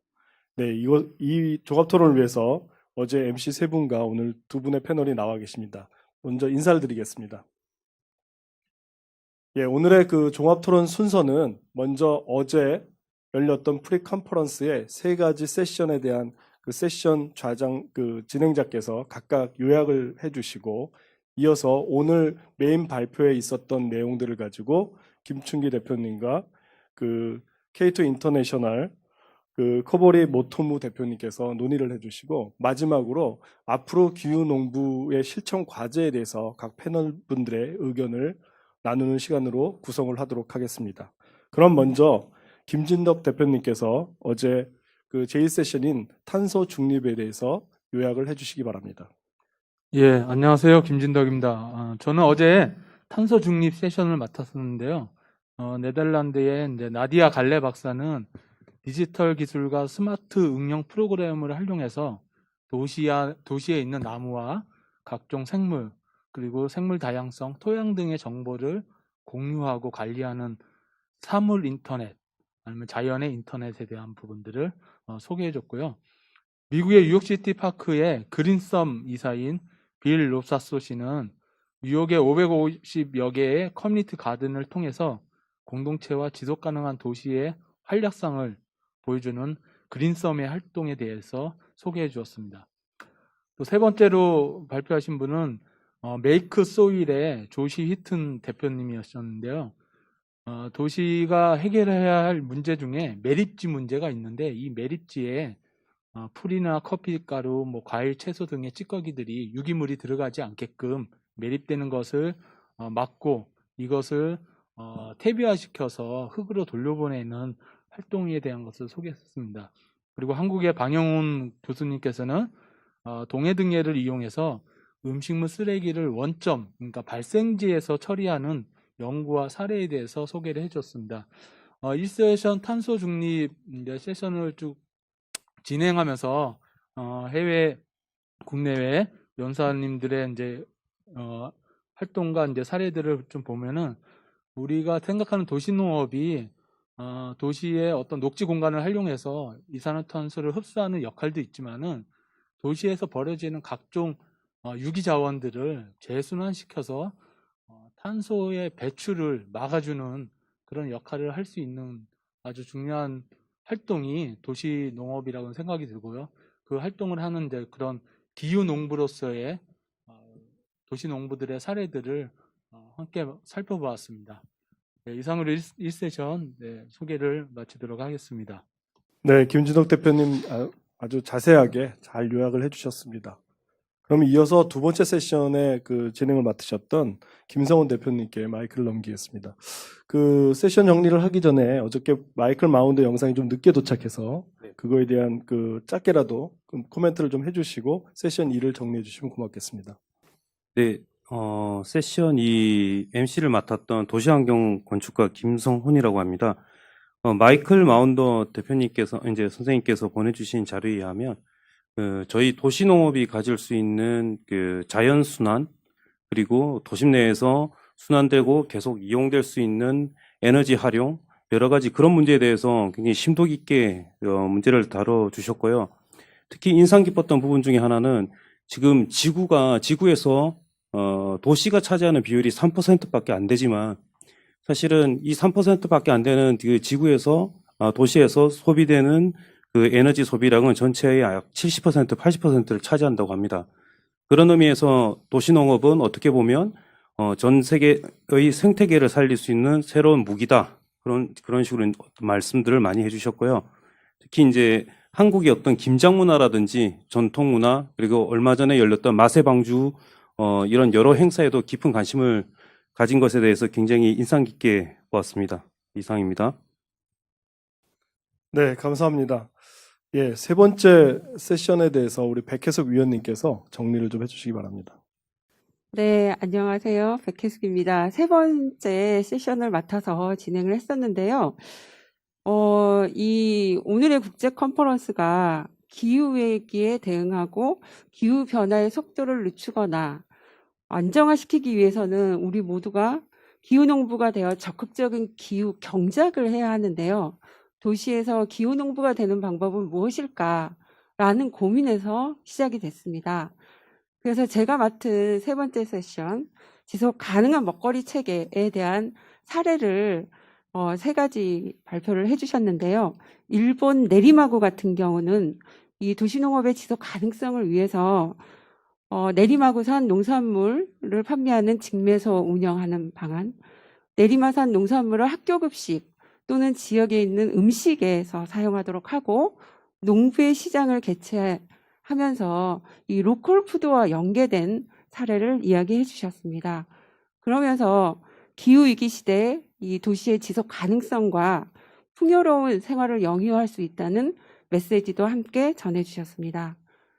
스위스 로잔의 사례는 약 10만 명의 도시에서 어떻게 구체적인 방법으로 더 지속 가능한 식량 시스템을 지원할 수 있는가에 대한 실험 내용을 발표해 주셨고요. 발코니에서 밭으로라는 슬로건으로 도시농업이 정말 중요한 역할을 할 수 있다라는 기대감을 내비쳐 주셨습니다. 마지막으로 한국 같은 경우 먹거리 탄력성과 식생활 탄력성 모두를 높이는 방법에 대해서 커먼즈 전략을 제시해 주셨는데요. 그게 바로 공동체 지원 농업이었습니다. 공동체 지원 농업은 도시에서 단순히 먹거리 소비에서 끝나는 것이 아니라 도시 지역과 농촌 지역을 연결하고 소비자와 생산자 그리고 시민과 공동체를 연결하는 모든 행위라고 이야기해 주셨습니다. 이상 요약 정리해 드렸습니다. 네, 백혜수 위원님 아주 잘 정리해 주셔서 감사드립니다. 네, 어제 그 프리 컨퍼런스에서는 크게 탄소 중립, 그다음에 생물 다양성, 지속 가능한 먹거리라는 시대의 그 이슈에 대해서 도시농업이 어떻게 기여하고 역할을 할 것인가에 대한 아주 많은 논의가 이루어진 것 같습니다. 오늘 메인 발표에서도 다양한 그런 그 논의들이 이루어졌는데요. 발표가 이루어졌는데 특히 도시농업의 사회적 가치, 또 도시농업이 하나의 국가의 전략으로서의 가치, 또 우리 그 한승현 학생이 발표했던 도시 양봉에 대한 새로운 디자인 공학도로서의 그런 접근, 또 도시 양봉의 그런 이슈, 이런 것들이 쭉 오늘 논의가 됐었는데요. 지금 자리에 나와 계신 그 먼저 그 김춘기 인천 도시농업 네트워크 김춘기 대표님하고 K2 인터내셔널 코리아 코모리 모토무 대표님께서 그것과 관련해서 그 간단하게 말씀을 해주시면 좋겠습니다. 먼저 김춘기 대표님 말씀해 주시면 고맙겠습니다. 네, 반갑습니다. 저는 인천 도시농업 네트워크에서 대표를 맡고 있는 김춘기입니다. 오늘 기후 농부라고 하는 큰 주제 안에서 주로 사회적 농업과 도시 양봉 그리고 생물 다양성 뭐 이런 다양한 이야기들이 나온 것 같습니다. 어제도 마찬가지였고요. 먼저 사회적 농업 관련돼서 좀 말씀을 드리자면 용어가 좀 다를 뿐이지 저는 농업의 다원적 가치가 대대로 실현될 수 있도록 하는 게 사회적 농업이 아닌가 생각을 하고 있습니다. 특히 도시농업이 그 부분을 많이 품고 있다고 생각을 하고 있습니다. 도시농업의 대부분의 가치들은 생산물에서 나오는 가치보다는 그 과정에서 나오는 여러 가지 소통이라든가 아니면 참여하면서 느끼는 뭐 여러 가지 것들에서 나온다고 생각을 하는데 그걸 통해서 우리가 하려고 하는 것들이 도시 공동체를 회복하는 문제라든가 돌봄의 문제를 같이 해결하는 거라든가 아니면 교육의 문제를 같이 해결한다거나 이런 것들이 결국에는 사회적인 역할을 하고 있기 때문에 도시농업이 중요하다 이렇게 이야기하고 있었는데 최근 들어서 사회적 농업이라고 하는 새로운 용어가 생기면서 오히려 이런 표현들을 더 잘한다고 생각을 하고 있습니다. 그러니까 농업이 가지고 있는 사회적 가치를 더 적극적으로 하자라고 하는 것들인데 단순하게 프로그램이라든가 이런 것들만 고민할 게 아니라 저는 이제 도시 농업에서 이야기를 하다 보니까 도시 농부들이 그러면 사회적 농업이라고 하는 사회적 가치를 어떻게 같이 참여할 수 있을 거와 관련돼서 먼저 고민을 하지 않으면 좀 어렵다고 생각을 하는데 대부분 지금의 도시 농업도 그러니까 프로그램으로 지원하는 것 중심으로 가다 보니까 프로그램에 그냥 단순하게 참여할 뿐이라고 하는 거죠. 그러면 사회적 농업도 그렇게 갈 것이냐? 그게 아니라 사회적 가치를 같이 실현한다는 측면에서 도시 농부들의 역할을 좀 찾아봐야 될 게 아닌가라고 하는 것들이 좀 고민 중에 하나입니다. 이제 그러려면 제가 생각하는 가장 바른 방법은 역시 공동체를 중심으로 해서 이 공동체가 어떤 실천을 해나갈 것인가와 관련돼서 더 고민이 있어야 된다고 생각을 합니다. 이제 그런 거 안에는 아까 도시 양봉에서 디자인도 이야기했지만 경관적인 측면 안에서도 우리 도시 농업이 조금 더 사회적으로 친화적인 경관을 가져야 된다고 하는 생각도 가지고 있습니다. 네.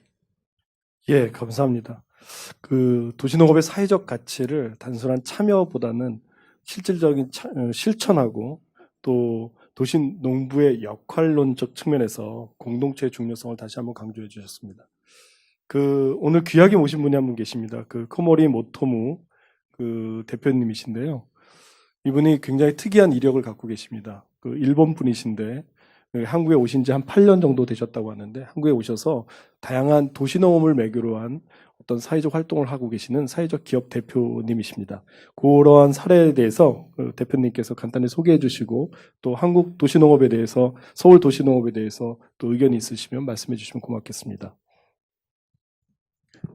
네, 아까 소개받았던 K2 인터내셔널 코리아에서 대표 맡고 있는 코보리 모토무라고 합니다.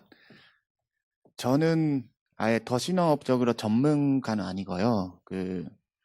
한국에서 은둔형 맷돌이라든가 고립돼 있는 청년들이 위해서 지원 사업 계속 해왔던 사람입니다.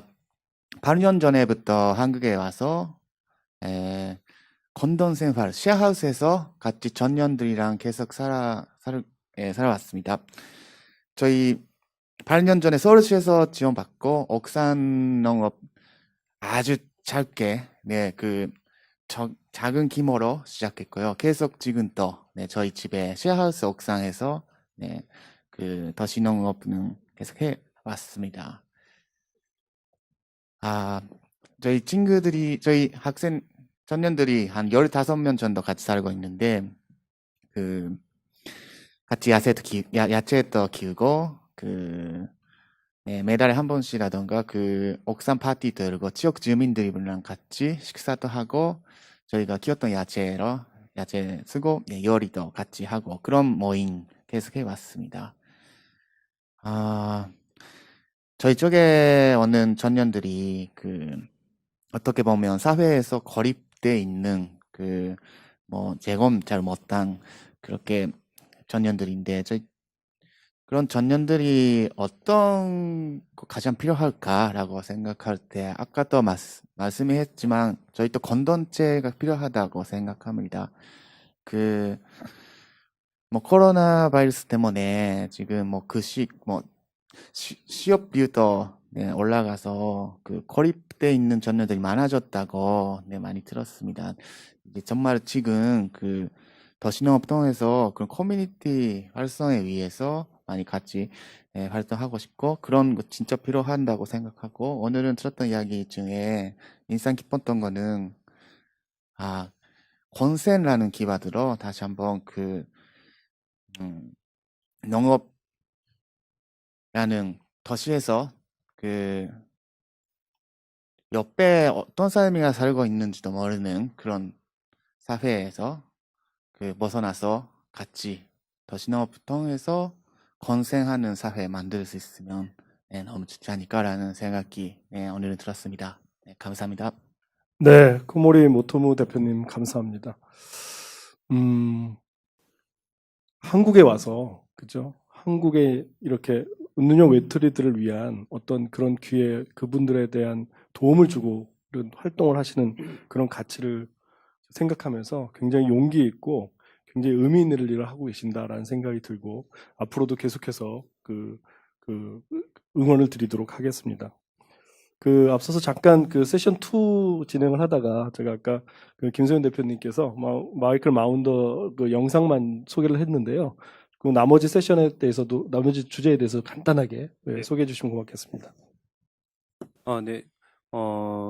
첫 번째 저희 세션에 참가하셨던 류크 무궁테일이라는 IBPC 대표님께서는, IBPC는 인터내셔널 바이오디버시티 프로퍼티 컨실이라는 건물 또는 건축에다 생물종 다양성 디자인을 적용을 하는 그런 기관입니다. 그래서 실제로 생물종 다양성이라고 했을 때 우리가 흔히 생각할 수 있는 여러 가지 생태계 종의 다양성, 그리고 그린 아키텍처, 그린 건축들은 생각할 수가 있는데, 특히 IBPC 이 단체에서는 도시농업을 적극적으로 건물에 반영을 하여서 도시뿐만 아니라 건축의 도시농업 그리고 생물종 다양성 디자인을 통해서 기후변화에 대응하고 있는 단체입니다. 그런 부분에 대해서 잘 설명을 해주셨고요. 세 번째 세션 발표자이셨던 LH 서울지역본부 사회주택 선도 추진사업단 단장님이신 박세현 단장님께서는 지금 현재 LH에서 진행하고 계시는 2가지 프로젝트에 대해서, 도시농업과 관련된 2가지 프로젝트에 대해서 이제 설명을 하셨는데, 첫 번째 프로젝트는 우리 도심에서 흔히 볼 수 있는 유휴공간에 도시 텃밭이라든지 도시농업 공간을 마련을 해서, 그리고 그 지역의 어떤 커뮤니티 공간을 활성화하고 그 지역의 어떤 건강을 책임진다는 그런 좋은 취지의 프로젝트를 먼저 소개하셨고요. 두 번째 프로젝트 같은 경우는 신축 건물에 옥상에 키친가든이라는 새로운 컨셉으로 다양한 생물들이 상호작용할 수 있는 그런 가드닝 개념을 옥상에다 적용을 하고 벽면 녹화를 통해 가지고 도심 내에 정말 행복하고 그리고 건강하고 아름다운 건축물을 제안하는 것을 발표를 잘 하셨습니다. 그래서 이 세 분들이 이제 말씀하신 그 생물적 다양성 디자인이 이제는 멀지가 않고 아주 우리 가까운 건축물이나 도심 내에서 충분히 잘 이렇게 도시민들하고 잘 융화될 수 있다는 부분을 잘 설명해 주신 것 같습니다. 이상입니다. 네, 감사합니다. 김성훈 대표님 자세하게 설명해 주셔서 감사드리고요. 지금 온라인으로 많은 질문들이 들어오고 있는데 한 세 가지만 먼저 소개해 드리고 그 중에서 답변이 필요한 부분은 우리 패널께 요청을 드리도록 하겠습니다. 그 첫 번째 질문은 이런 게 들어왔습니다. 농업 관련 기관들은 도시농부들이 농민들의 영역을 잠식하고 있다는 인식으로부터 팽배해 있습니다. 이에 대해서 우리 도시농부가 함께할 대책에 대해서 어떻게 생각하시는지요? 이런 질문이 왔는데 김충기 대표님 가능하시겠습니까? 네,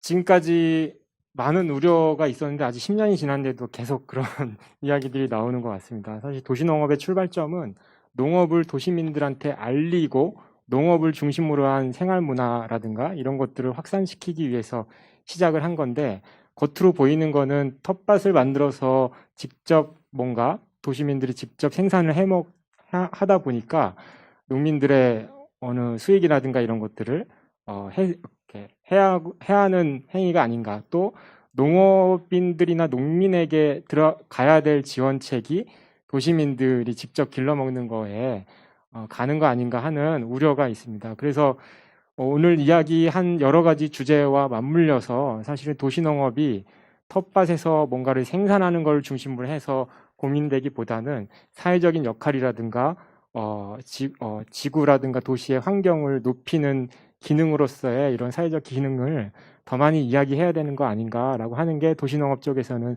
숙제지 않을까 싶고요. 그다음에 한 가지는 농민들이나 이렇게랑도 직접적인 소통을 좀 많이 가질 수 있는 것들이 이런 것들을 해결할 수 있는 방안이 아닌가 싶습니다. 네, 고맙습니다. 급작스럽게 이렇게 질문을 드렸는데도 아주 답변을 잘해주셔서 감사드립니다. 두 번째 질문 이런 게 왔습니다. 도시농부들의 도시에서의 먹거리 생산과 도시 먹거리 체계에 대한 가장 큰 고민은 무엇일까요? 이런 얘기 나왔는데 어떻게 백혜숙 위원님 간단하게 말씀해 주시겠습니까? 네. 지속 가능한 먹거리 체계에 대한 고민이 저희도 큰데요. 우리 도시민 같은 경우는 농촌 농민과 공동 생산자라는 개념을 가지고 이제 도시농업을 실천하고 있습니다. 그런데 이 도시 내에서의 먹거리가 지속 가능한 체계로만 머물러 있지 않아요. 저희가 도시하고 농촌이 함께 농산물이 오고 가고 사람이 또 내려갔다 오고 가고 또한 농업에 대한 다양한 먹거리에 대한 정보가 오고 가는 그런 삼박자 체계가 만들어져야 되는데 그런 체계를 만들기 위한 고민을 하고 있고요. 그런 고민을 풀어줄 수 있는 게 저희가 이제 소비자가 참여하는 뭐 공동체 지원 농업이라든가 이런 거에 대한 조례, 법, 이런 정책, 이런 것들이 있으면 좋겠다라는 생각을 하고 있으면서 그런 논의들이 시작이 됐습니다. 그래서 오늘 질문해 주신 분들하고 이 컨퍼런스에 참여해 주신 모든 분들이 같이 머리를 맞대고 이 고민을 해결해 주시면 감사하겠습니다. 네, 감사합니다. 백혜수 의원님. 어려운 질문인데 이렇게 아주 좋은 답변을 해주셨습니다. 마지막으로 한 질문만 받고 오늘 주제 토론에 넘어가도록 하겠습니다. 이거는 뭐 저희들의 영원한 숙제이자 도시농업의 지향이라고 할 수 있는데요. 농업 농촌을 살리기 위한 방안, 아마 도시농업 차원에서 얘기일 것 같습니다. 김진덕 대표님이 좀 말씀해 주시기 바랍니다. 예, 뭐 첫 번째 질문하고도 약간 연동이 되는 것 같은데요. 저는 이렇게 아주 좀 멀리 봤으면 좋겠다는 생각이 듭니다. 길게. 그렇게 봤을 때 우리 농업에서 지금 가장 시급하고 중요한 문제가 무엇일까? 저는 농촌의 공동체의 붕괴, 또 농촌 인구의 고령화, 초고령화죠. 그리고 농민이 점점 없어진다는 거죠. 그러면 농업이 없어지면 점점 농민이 없어지고 농업의 구조가 취약해지면은 결국에 그것을 할 수 있는 거는 농부들을 많이 육성을 해서 사람 중심의 농업을 활성화시키는 방법이 저는 가장 중요하다고 봅니다. 그렇게 보면은 지금 한국의 이제 도시 농부가 240만 명이라고 이제 농림부에서 이제 추산을 하고 있는 건데요. 이분들이 도시에서 작은 취미로 시작하는 농사이지만은 농업과 농촌에 대해서 이해를 하게 되고 이분들이 기농과 기촌을 하게 되고 또 농업 생산에 대한 여러 가지 시스템들을 함께 갖춰 나가고 그다음에 이분들이 아까 이제 백혜숙 대표님 말씀하신 것처럼 CSA라든가 이런 먹거리 시스템 안에서의 적극적인 역할을 한다고 하면은 우리 농업과 농촌 농업과 도시가 분별되어서 따로 떨어져서 각기 서로 살려고 이제 경쟁하는 게 아니라 상호 협동하고 협력하는 시스템을 만들 수 있을 거라고 봅니다. 그래서 제일 중요한 거는 저는 이제 사람을 길러내는 게 중요하다. 농부를 이렇게 많이 길러내고 그 농부가 이런 농업의 회생을 위해서 함께 고민하고 그런 역할들을 저는 도시 농부들이 계속 해오고 있다고 봅니다. 그래서 이런 부분들이 많이 있다고 하면은 농민들이 생각하는 그런 도시 농업의 확산 이런 부분도 더 적극적으로 함께 하지 않을까 이렇게 생각이 됩니다. 네, 감사합니다. 이제 마지막으로 저희가 패널 분들께 질문을 하나씩 드릴 건데요. 오늘 컨퍼런스, 그다음에 어제와 오늘 전체 컨퍼런스가 도시와 지구를 살리는 기후농부라는 주제입니다.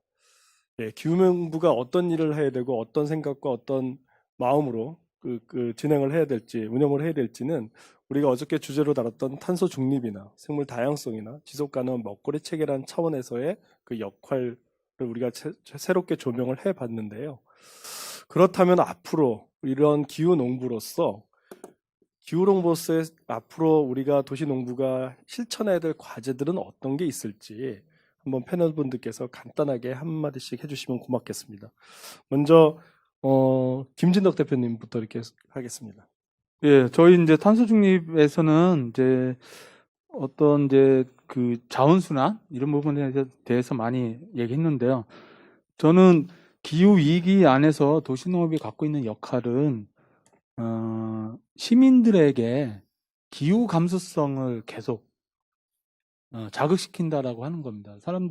시민들이 어떤 기후 위기에 대한 감성이 없으면은 아무리 좋은 정책이 나온다고 하더라도 그것이 실현이 되거나 정책에 어떤 힘을 실기에는 부족하다고 봅니다. 그리고 이런 측면에서 봤을 때 도시농업은 생산하는 것뿐만 아니라 그 안에서 이제 유통, 또 소비하는 과정, 그리고 또 소비한 다음에 남게 되는 어떤 폐기물 이런 것들을 다시 흙으로 돌려내는 활동들을 하면서 기후위기, 어떤 기후에 대한 문제 이런 부분에 대한 감성을 바탕으로 하고 있기 때문에 저는 서울시가 2024년까지 100만 도시농부를 양성하겠다라고 하는 거는 100만 명의 그런 기후 농부가 서울에서 활동을 한다고 하면 서울의 환경이 훨씬 더 이제 바뀔 거라고 봅니다. 그래서 그런 측면에서 봤으면 좋겠다는 생각이 들고요. 제 사례에서 이제 그린썸 같은 경우에는 10분 거리에 도착할 수 있는 도시농업 공간을 이렇게 지도에다 표시를 하는 활동들을 하고 있고요. 그래서 없는 부분들은 어떻게 만들어낼 것인가 이런 걸 좀 고민하고 있고, 메이크 소일에서는 그 퇴비를 만드는 장소에 대한 것들을 지도에다 전 세계적으로 지도로 표시를 하고 있어요. 그래서 제가 제안하고 싶은 거는 이제는 우리 도시농부들의 활동을 전 세계 지도에다 한번 표시를 해보자. 그래서 어떤 이제 그런 걸 통해서 연대 의식도 느끼고 어느 나라에서 누가 어떻게 활동을 한다라고 하는 것들을 차츰차츰 모아가면서 이 전 세계적으로 대응해야 되지 않을까라는 생각이 듭니다. 정부에서도 탄소 중립에 대한 여러 가지 정책들을 가지고 있는데 도시농업이 중요하다라고 하는 것들이 저는 관가되어 있다고 봅니다. 그건 단순한 효과적인 측면이 아니라 약간 도시 기후농부의 시민의식이 상당히 중요하기 때문에 그렇다는 생각이 들고요. 그런 측면에서 이제 FAO의 역할도 있다는 생각이 들고요.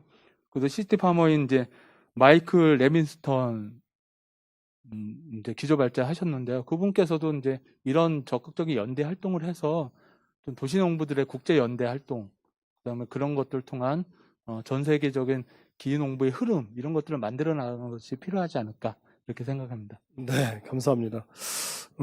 도시농업의 활동에 대한 글로벌 매핑, 그다음에 FAO, 다양한 이제 도시농부의 활동을 세계적인 수준으로 끌어올리는 그런 단계에서 역할을 말씀을 해주셨습니다. 감사합니다. 예, 두 번째 김성호 대표님 간단하게 말씀해 주시겠습니까?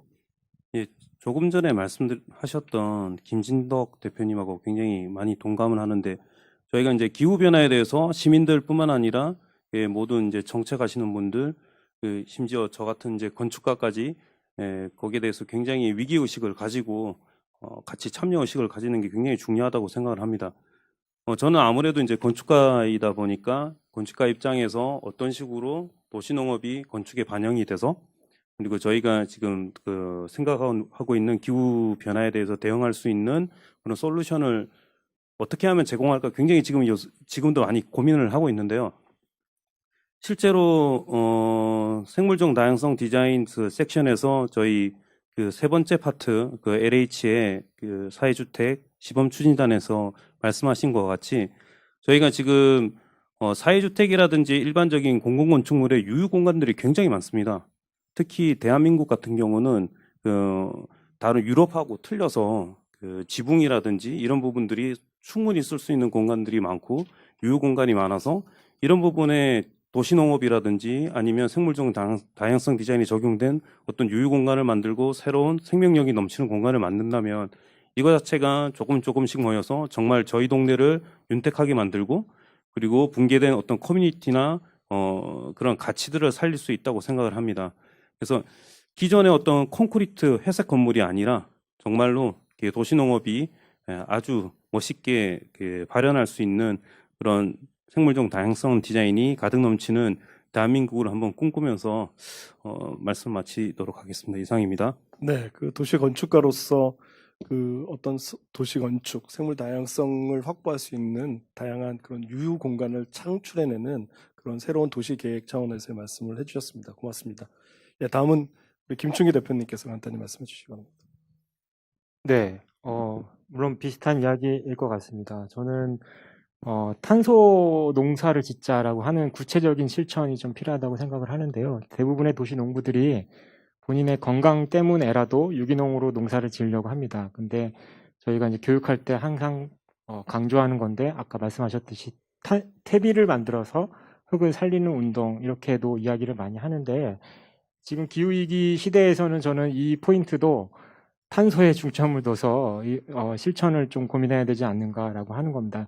물론 지금 이제 요즘에 제가 감명 깊게 본 영상이 있는데요. 키스 더 그라운드라고 하는 단체에서 동명의 다큐멘터리 영화를 만들었습니다. 거기 보면 탄소 농법과 회복적인 농법을 이야기하는데 거기서 이야기하는 주요한 내용은 이거였습니다.